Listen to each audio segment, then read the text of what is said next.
আমাদের বাংলাদেশের অবস্থা আপনারা সবাই জানেন যে তেল কিভাবে পাওয়া যাচ্ছে না সব জায়গায়।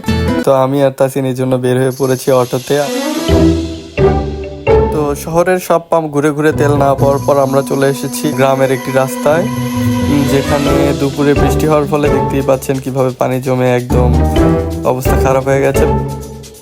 তো গ্রামের মেঠো পথ দিয়ে যেতে যেতে অনেকক্ষণ পর আমরা একটা দোকান পাই এবং সেখান থেকে আমরা আমাদের কাঙ্ক্ষিত তেল নিয়ে নিই। আর দেখতেই পাচ্ছেন তেল আমাদের সৌদি আরব থেকে তেল চলে এসছে আমাদের মাঝে, ম্যাঙ্গো বার। তো এটা নিয়ে আমরা খুব হাসাহাসি করছিলাম। অবশেষে আমরা তেল নিয়ে বাইকে উঠালাম। বাইকে উঠানোর পর একটু ঘোরাঘুরি করছি। এখন ইফতারের আগে একটু ঘোরাঘুরি করে আমরা বাসাতে ঢুকবো।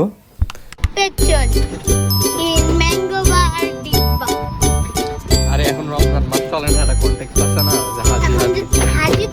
হাজি পেট্রোলের বোতল, হাজি